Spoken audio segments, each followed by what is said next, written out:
अस्सलाम वालेकुम दोस्तों, मैं हूं जुल्किफल खान और आप बिन अकबर ट्रैवल्स का यूट्यूब चैनल देख रहे हैं। कनाडा के हवाले से अभी पिछले दिनों बहुत सारे लोग परेशान थे कि विज़िट वीज़ा अप्लाई कर रहे हैं, निकल नहीं रहा, वर्क परमिट अप्लाई कर रहे हैं, निकल नहीं रहा, रिजेक्शंस बहुत ज़्यादा आ रही हैं, केस अप्रूव नहीं हो रहे।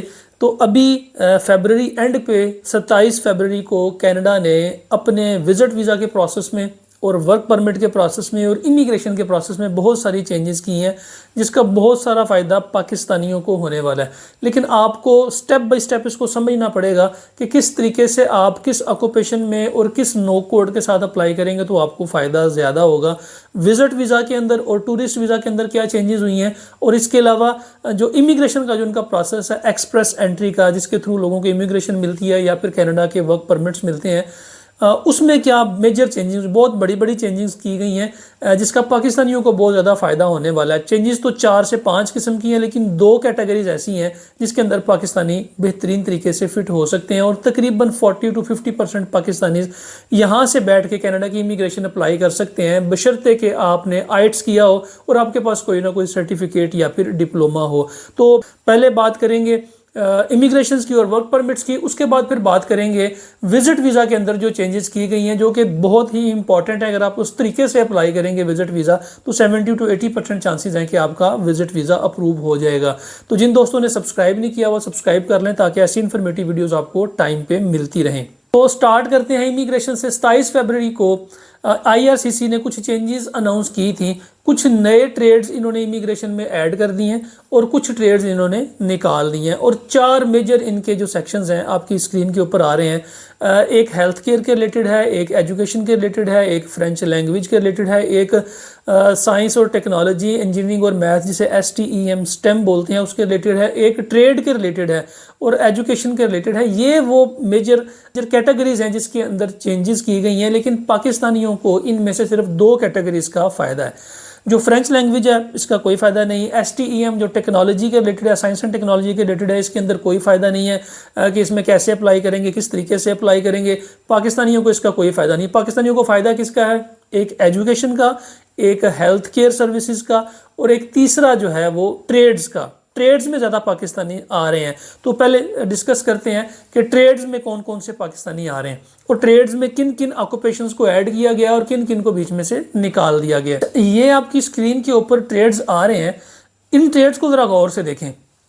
देखिए, इसके अंदर कंट्रैक्टर आ रहे हैं, इसके अंदर फ्लोर कवरिंग इंस्टॉलर्स आ रहे हैं, इसके अंदर पेंटर्स और डिकोर करने वाले आ रहे हैं, रूफर्स और शिंगलर्स आ रहे हैं, कंक्रीट फिनिशर्स आ रहे हैं, उसके बाद अदर टेक्निकल ट्रेड्स आ रहे हैं। इसके अलावा इसके अंदर वाटर वेल ड्रिवर, जैसे ये कुएं निकालने वाले होते हैं, ड्रिल करने वाले।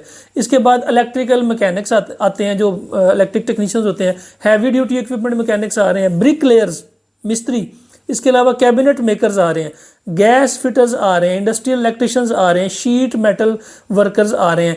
उसके बाद मशीनिस्ट आ रहे हैं इसके अंदर, और होम बिल्डिंग और रेनोवेशंस के जो मैनेजर्स होते हैं वो आ रहे हैं, कंस्ट्रक्शन के जो मैनेजर्स हैं वो आ रहे हैं, कुक आ रहे हैं। इसके अलावा इसके अंदर जो कंस्ट्रक्शन के एस्टिमेटर्स हैं, जो इंजीनियर्स होते हैं जो कंस्ट्रक्शन की एस्टिमेट निकालते हैं, वो इसके अंदर आ रहे हैं।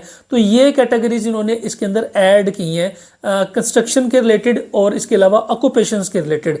ये इसके अंदर बहुत सारे पाकिस्तानी फॉल करते हैं। आगे इनके नो कोड्स भी आ रहे हैं, तो मैं आपको आगे चल के बताऊंगा कि आपने इसका अप्लाई किस तरीके से करना है। पाकिस्तान में बैठ के आपने किस तरीके से कनाडा की इमिग्रेशन या वर्क परमिट अप्लाई करना है। अब पहले हम आ जाते हैं नेक्स्ट एजुकेशन के ऊपर। ये आपकी स्क्रीन के ऊपर आ रहे हैं एजुकेशन में जो नई कैटेगरीज ऐड की गई हैं। इसके अंदर एलिमेंट्री और सेकेंडरी स्कूल के टीचर के असिस्टेंट्स हैं, टीचर्स नहीं असिस्टेंट्स हैं। उसके अलावा instructors of person with disabilities, यानी कि जो माजूर लोग होते हैं उनके लिए। Early childhood educators and assistants, ठीक है। ये जो प्ले ग्रुप वगैरह के जो टीचर्स होते हैं वो एलिमेंट्री स्कूल और किंडरगार्टन टीचर्स वो हैं। सेकेंडरी स्कूल के जो टीचर्स हैं वो इसके अंदर आ रहे हैं। देखिए, ये नई कैटेगरीज ऐड हो गई हैं, लेकिन चूंकि कनाडा में जब आप वर्क परमिट और इमिग्रेशन अप्लाई करते हैं तो आपको अपना ट्रेड साबित करने के लिए कि आप वाकई इस फील्ड के अंदर मास्टर हैं, आपको सर्टिफिकेट या डिप्लोमा या फिर कोई ना कोई डिग्री चाहिए होती है। इसके बारे में हम बाद में डिस्कस करेंगे कि डिग्री आप कैसे ले सकते हैं। हम चलते हैं नेक्स्ट जो कैटेगरी है हेल्थ केयर के अंदर। हेल्थ केयर के अंदर किन लोगों को ऐड किया गया? अच्छा जी, हेल्थ केयर के अंदर ये जो आपके सामने कैटेगरीज आ रही हैं, इसमें animal health, cardiology technologist, dental hygienist and dental therapist, ये देखिए डेंटल के रिलेटेड बहुत से लोग आ रहे हैं इसमें, मेडिकल टेक्नोलॉजिस्ट और टेक्नीशियंस आ रहे हैं, फार्मासिस्ट आ रहे हैं और फार्मासिस्ट टेक्नीशियंस भी इसके अंदर आ रहे हैं। इसके अलावा social and community service workers और सोशल वर्कर्स। अब देखें सोशल वर्कर्स के अंदर बहुत से पाकिस्तानी आ सकते हैं, हेल्थ केयर के अंदर जो सोशल वर्कर्स होते हैं उसके अंदर बहुत सारे लोग इसमें ऐड हो सकते हैं। इससे पहले इसके अंदर नर्सिस भी ऐड थी, जो प्रैक्टिशनर होते हैं, फिजिशियंस होते हैं, वो भी इसके अंदर ऐड थे, तो ये लोग भी ऐड हो गए हैं। हेल्थ केयर के अंदर भी, एजुकेशन के अंदर भी और ट्रेड्स के अंदर भी, यही 3 मेजर कैटेगरीज हैं जिसके अंदर पाकिस्तानी फॉल करते हैं और पाकिस्तानी अप्लाई कर सकते हैं। अच्छा, अब अप्लाई करेंगे किस तरीके से? आपने सिंपली इनकी जो कनाडा की वेबसाइट है canada.ca, इसके ऊपर आपने जाना है, जाके अपनी सबसे पहले अपनी एलिजिबिलिटी चेक करनी है। एलिजिबिलिटी चेक करने का तरीकाकार क्या होता है, क्योंकि ये सारी जो चेंजेस हैं ये एक्सप्रेस एंट्री की जो इमिग्रेशन का स्ट्रीम है इसके अंदर हुई हैं। आपने सबसे पहले अपनी एलिजिबिलिटी चेक करनी है। एलिजिबिलिटी में आपकी जो अंग्रेज़ी का प्रोफिशेंसी होती है जिसको आइट्स बोलते हैं, उसके अलावा आपके पास कोई डिग्री, सर्टिफिकेट या डिप्लोमा है, उसके बाद आपका जो एक्सपीरियंस है वो, आपकी एज, आप मैरिड हैं, अनमैरिड हैं, और आपको ये काम करते हुए कितना अरसा हो गया, ये सारी चीज़ें मिला के आपकी एलिजिबिलिटी चेक होती है। सबसे पहले आपने अपनी एलिजिबिलिटी टेस्ट करना है। एलिजिबिलिटी टेस्ट होने के बाद आपका अगर स्कोर अच्छा बन जाता है, जो कि एक्सप्रेस एंट्री का स्कोर है वो बन जाता है, उसके बाद फिर आपने ये सारे डॉक्यूमेंट्स आपने इकट्ठे करने हैं और अटेस्ट कराने हैं। जो अपने डिग्रीज होती हैं ये आपने इक्विवेलेंसी सर्टिफिकेट लेना होता है। फॉर एग्जांपल अगर पाकिस्तान में आपने मैट्रिक या इंटर या ग्रेजुएशन की हुई है, ये कनाडा की किस डिग्री के इक्वल है, आपने इसको ECA करवाना होता है। इसके लिए भी 2 इदारे हैं जो कि आपको ऑनलाइन ये सर्विसेज दे देते हैं। उसके अलावा ये 2 इसके मेन डॉक्यूमेंट्स हैं जो कि आपने अपने पास इकट्ठे करने होते हैं। उसके बाद पुलिस क्लियरेंस सर्टिफिकेट है, मेडिकल है, ये बाद की चीज़ें हैं। ये सारे डॉक्यूमेंट्स आपने इकट्ठे करके तो फिर आपने अपना अप्लाई करना होता है इस मेन स्ट्रीम के अंदर। एक्सप्रेस एंट्री के जो स्ट्रीम है इसके अंदर आपको अपने एनरोल करना होता है। जब आप एनरोल करते हैं फिर आपसे ओरिजिनल डॉक्यूमेंट्स मांगे जाते हैं, अटेस्टेशन मांगी जाती हैं, वो हो जाती हैं। उसके बाद फिर आप ड्रा में आते हैं, कुरानंदाजी होती है कि किन किन लोगों को हम ये करेंगे, ये प्रोसेस देंगे। या उसके बाद आपने प्रूफ ऑफ फंड्स देना है और फिर आपको वहाँ से आपका जो PR है वो डॉक्यूमेंट आपके पास यहाँ पे आ जाते हैं और फिर अपना केस एम्बेसी में प्रोसेस करते हैं। ये इसका तरीकाकार है इमिग्रेशन के लिए अप्लाई करने का। आपको मैंने सारी इसकी अपडेट्स दे दी हैं कि चेंजेस क्या हुई हैं और कौन कौन लोग अप्लाई कर सकेंगे पाकिस्तान से और क्या तरीकाकार है अप्लाई करने का। अब आते हैं विजिट वीज़ा की तरफ। विजिट वीज़ा और टूरिस्ट वीज़ा, पाकिस्तान से ज़्यादातर लोग टूरिस्ट वीज़ा अप्लाई करते हैं जो कि रिफ्यूज़ होने के चांसेस बहुत ज़्यादा होते हैं। लेकिन मैंने कल भी अपनी वीडियो में बताया था कि अब पाकिस्तानियों को टूरिस्ट की बजाय विज़िट वीज़ा अप्लाई करना चाहिए। दोनों में फ़र्क क्या है? विज़िट वीज़ा होता है किसी प्रॉपर रीज़न के लिए, कोई मकसद के लिए, किसी बिजनेस मीटिंग के लिए, रिलेटिव से मिलने के लिए, कोई कॉन्फ्रेंस वहाँ पे आ रही है, कोई स्पोर्ट्स, कोई कल्चरल शो आ रहा है, कोई आपका बड़ा इंपॉर्टेंट इवेंट है जो कि आपने जाके अटेंड करना है, उसके लिए आपको एक इन्विटेशन वहाँ से चाहिए होता है। तो इसको बोलते हैं विज़िट वीज़ा। लोग टूरिस्ट वीज़ा अप्लाई करते हैं जो कि इस वक्त रिफ्यूज़ल्स में जा रहा है। आपने विज़िट वीज़ा अप्लाई करना है। उसकी वजह यह है कि कनाडा ने चेंजेस कर दिए हैं कि पहले कनाडा आपके जो पासपोर्ट की एक्सपायरी डेट थी उसके मुताबिक आपको वीज़ा इशू करता था, लेकिन अब कनाडा ने इसको चेंज कर दिया। जितनी आपकी रिक्वायरमेंट है, जितनी आपकी ज़रूरत है उसके मुताबिक वीज़ा इशू होगा।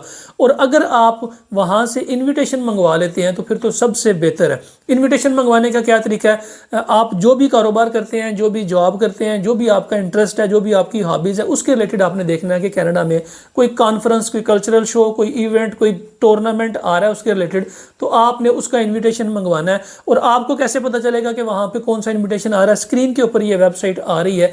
इस वेबसाइट के ऊपर कनाडा में जितनी भी कॉन्फ्रेंसेस होती हैं वो आप इजीली एक्सेस कर सकते हैं। कुछ कॉन्फ्रेंसेस की जो इन्विटेशंस होते हैं वो फ्री होते हैं, कुछ के जो होते हैं वो पेड होते हैं, लेकिन इसके ऊपर डेट वाइज, कैटेगरी वाइज आपकी सारी कॉन्फ्रेंसेस आ जाती हैं। फॉर एग्जांपल आप जॉब होल्डर हैं, आप कोई जॉब कर रहे हैं, कोई इंजीनियर हैं, कोई डॉक्टर हैं, या फिर आप मैनेजर हैं, तो जो इसके रिलेटेड जॉब्स आती हैं वहाँ पे मैनेजमेंट के रिलेटेड जो वहाँ पे एग्जीबिशंस आती हैं, कॉन्फ्रेंसेस आती हैं, आप उनको अटेंड कर सकते हैं। आपको सोशल मीडिया कंटेंट क्रिएटर है, सोशल मीडिया मैनेजमेंट की जो वहाँ पे कॉन्फ्रेंसेस आती है आप वो कर सकते हैं। बिजनेस के रिलेटेड हैं, वहाँ पे बिजनेस की बेतहाशा कॉन्फ्रेंसेस और एग्जीबिशंस आती हैं, वो जाके अटेंड कर सकते हैं। हाउसवाइफ हैं आप, फीमेल हैं, खातून हैं, आर्ट्स और कल्चरल रिलेटेड के जो जितने भी एग्जीबिशंस आते हैं वहाँ पे जाके अटेंड कर सकते हैं। इस वेबसाइट से आप आराम से इन्विटेशन मंगवा सकते हैं। वो इन्विटेशन आपने साथ लगाना है, साथ अपनी बैंक स्टेटमेंट लगानी है, सोर्स ऑफ इनकम लगाना है आपने ट्रैवल हिस्ट्री है तो आपने वो लगा देनी है, लगा के फिर आपने कनाडा का विजिटर वीज़ा अप्लाई करना है, तो आपके कनाडा जाने के चांसेस बहुत ऊपर चले जाते हैं। तो ये दोनों चीज़ें हैं, एक इमिग्रेशन और वर्क परमिट, और दूसरा जो है आपका विजिटर वीज़ा, जो कि पाकिस्तान से इस वक्त अप्लाई हो रहा है और इसके चांसेस लगने के बहुत ज़्यादा आ रहे हैं।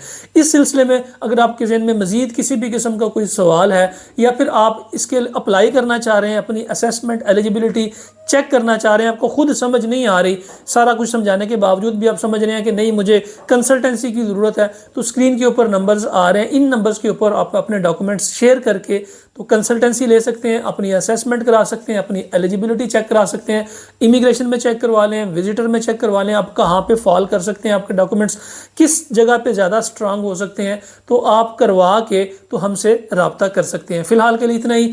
अपना और अपने साथ रहने वालों का खास ख्याल रखिएगा, अपने इस चैनल का भी। मुझे दें इजाज़त। अल्लाह हाफिज़।